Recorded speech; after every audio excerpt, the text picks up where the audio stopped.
Hello student, आज हम लोग 11th क्लास के लिए हम लोग वीडियो बना रहे हैं और वो भी बीएसटी की क्लास। जो चैप्टर है, पहला चैप्टर जो है आपका ये ह्यूमन एक्टिविटीज़ के नाम से या बिजनेस परफॉर्मेंस के नाम से ये जो आपके चैप्टर हैं। तो इसको आज मैं इसको प्रॉपर तरीके से मैं डिफाइन करने शुरू कर रहा हूँ। तो देखिएगा यहाँ पे अब मैनेजमेंट वो बिजनेस है। तो बिजनेस होता क्या है, पहली इंट्रोडक्शन में मैंने बताया था बिजनेस, कोई भी बिजनेस होता है, किसी भी तरीके का बिजनेस है तो उसमें प्रॉफिट कमाने के लिए ही किया जाता है। वो इकोनॉमिक एक्टिविटी के रूप में भी हो सकता है, नॉन इकोनॉमिक एक्टिविटी के रूप में भी हो सकता है, लेकिन वो बिजनेस जो भी होना चाहिए वो लीगल होना चाहिए। जब भी कोई बिजनेस हम लोग करते हैं उसको प्रॉपर तरीके से लीगल रूप में, जो गवर्नमेंट की गाइडलाइन के हिसाब से, गवर्नमेंट के रूल एंड रेगुलेशन के हिसाब से जिसकी उसमें वैधता दी गई हो, उसी बिजनेस को हम लोग कर सकते हैं। अब यहाँ पे अब आप कहोगे कि हम पॉकेटमारी का बिजनेस करेंगे, नहीं, तो वो रजिस्टर्ड कभी हो ही नहीं सकता, क्योंकि वो गवर्नमेंट की बुक में वो एक्टिविटी को माना नहीं गया है। ऐसा बिजनेस आप नहीं कर सकते, वो इलीगल बिजनेस कहा जाएगा। तो यहाँ पे इस बिजनेस के बारे में प्रॉपर तरीके से अब हम लोग इसकी जानकारी लेते हैं। तो आप देखिए, अब यहाँ पे ह्यूमन एक्टिविटीज को दो भागों में बांटा गया है, इकोनॉमिक एक्टिविटी और नॉन इकोनॉमिक एक्टिविटी। तो इकोनॉमिक एक्टिविटी के आज हम लोग इकोनॉमिक एक्टिविटी के बारे में ही प्रॉपर तरीके से बात करेंगे। तो इकोनॉमिक एक्टिविटी होती क्या है? इकोनॉमिक एक्टिविटी है इकोनॉमिक एक्टिविटीज और those by which we can earn our livelihood. मतलब हम लोग इकोनॉमिक एक्टिविटी इसलिए करते हैं, जो भी इकोनॉमिक एक्टिविटी हम लोग करते हैं, जो भी प्रॉफिट कमाने के लिए बिजनेस जो भी करते हैं, तो हम अपने जीवन को चलाने के लिए बिजनेस करते हैं। तो जीवन को चलाने के लिए हम लोग बिजनेस करते हैं और उससे जो भी पैसा हमें मिलता है, जो भी प्रॉफिट मिलता है, वो हम अपनी लाइफ के लिए या सेव करके या इन्वेस्ट करके कैसे भी उसे करते हैं। तो यहाँ पे हम लोग देखते हैं कि इकोनॉमिक एक्टिविटी वो है जिसमें हम बिजनेस को प्रॉपर तरीके से चलाते हैं और उसमें हम लोग अपना अर्निंग पॉइंट रखते हैं। तो यहाँ पे सबसे पहले आता है ऑब्जेक्टिव। इसका उद्देश्य क्या है? इसका उद्देश्य जो होता है अर्न प्रॉफिट होता है। इकोनॉमिक एक्टिविटी का मेन उद्देश्य क्या है? ऑब्जेक्टिव मतलब उद्देश्य, इसका मेन उद्देश्य क्या है? Earn profit. कोई भी बिजनेसमैन, किसी भी तरीके का बिजनेसमैन हो, वो हमेशा अपने प्रॉफिट को ध्यान में रख के ही चलता है। जो भी बिजनेस करता है उसे प्रॉफिट के लिए ही करता है, उसमें लॉस के लिए कोई भी व्यक्ति बिजनेस में लॉस नहीं चाहता है। तो यहाँ पे उसे इसमें ध्यान रखना पड़ेगा कि जो भी बिजनेस वो कर रहा है वो प्रॉफिट अर्निंग के लिए ही होना चाहिए। ठीक है। अब दूसरा, मनी मेजरमेंट, मतलब मेजर्ड इन मनी। जो भी ट्रांजैक्शन उसकी जो भी होगी बिजनेस में, जो भी ट्रांजैक्शन होगी उसकी जो भी ट्रांजैक्शन होगी वो मनी के रूप में होनी चाहिए।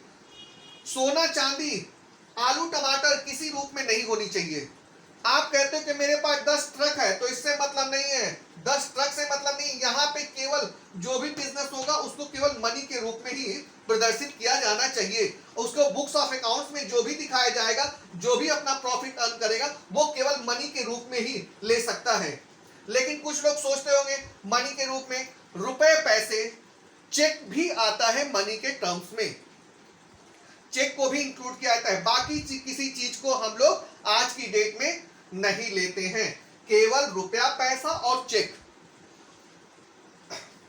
तो मनी मेजरमेंट को ही ध्यान में रख के चलना पड़ता है, जो मनी के टर्म्स में होनी चाहिए। अब एक्सपेक्टेशन जो है अर्न इनकम, कोई भी बिजनेसमैन जो होता है उसकी एक्सपेक्टेशन होती है कि हम ज्यादा से ज्यादा प्रॉफिट कमाएं, और ज्यादा से ज्यादा प्रॉफिट कमाने के लिए उसे अपने ज्यादा से ज्यादा बिजनेस को बढ़ाना पड़ेगा, और ज्यादा से ज्यादा बिजनेस जब बढ़ाएगा तो उसका प्रॉफिट जो होगा या इनकम जो होगी बढ़ती चली जाएगी। तो उसका एक्सपेक्टेशन, हर लोगों का एक्सपेक्टेशन होता है अर्न इनकम या अर्न प्रॉफिट। कभी भी कोई बिजनेसमैन ऐसा नहीं सोचता कि मैं लॉस में जाऊंगा। हमेशा सब लोग का होता है कि अर्न इनकम, इनकम के लिए ही वो काम करता है। वो किसी भी तरीके का काम करे, वो डॉक्टर है तो पेशेंट को देखता है, टीचर है तो स्टूडेंट को पढ़ाता है, तो मतलब किसी भी तरीके से, लेबर है तो फैक्ट्री में काम करता है, तमाम तरह की चीजों को है तो वो अपनी इनकम उसी हिसाब से जनरेट करता है जिस तरीके का बिजनेस वो करता है।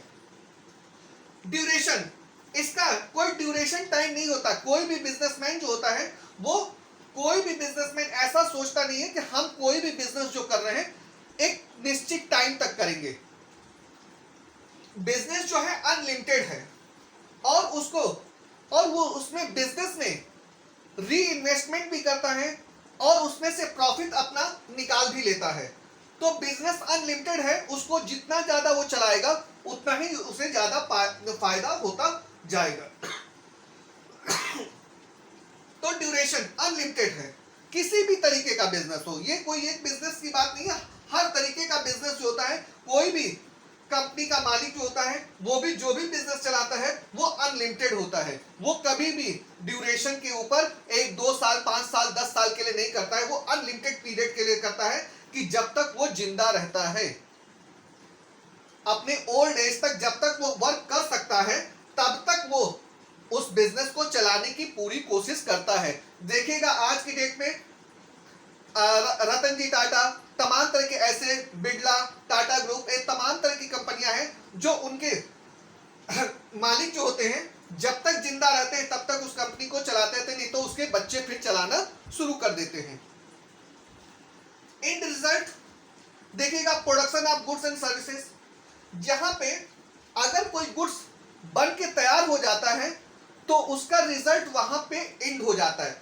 फिर हम लोग क्या करते हैं, फिर एक नए रूप में, एक नए गुड्स के रूप में फिर हम लोग फिर स्टार्ट करते हैं। एक प्रोडक्शन खत्म हुआ, दूसरा प्रोडक्शन हम लोग स्टार्ट कर देते हैं। जैसे कोलगेट का 100 ग्राम का पैकेट हमने बनाना शुरू किया और 100 ग्राम का प्रोडक्शन हो गया, तो अब हम लोग 200 ग्राम का कोलगेट का पैकेट बनाना शुरू करेंगे। फिर उसके बाद हम लोग फिर 5 रुपए वाला छोटा पाउच बनाना शुरू करेंगे। अगर वो भी बन गया तो फिर 250 ग्राम वाला हम शुरू करेंगे। मतलब जैसे जैसे कंपनी का प्रोडक्शन होता जाएगा, जो सर्विसेज देती जाएगी, उसके आगे की सर्विसेज के लिए हम तैयार रहेंगे। यहाँ पे एग्जांपल बोलता है वर्कर वर्किंग इन फैक्ट्री।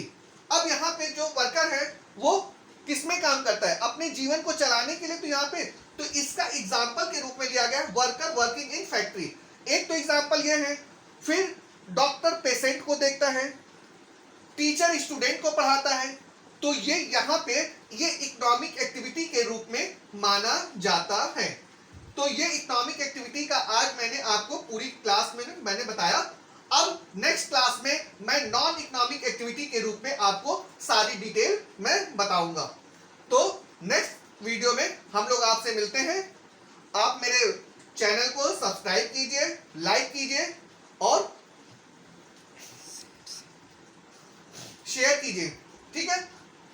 और उसके बाद इसको पूरा प्रॉपर तरीके से ध्यान से इसको देखिए, फिर ये आपको पूरा समझ में आ जाएगा। Okay, thanks.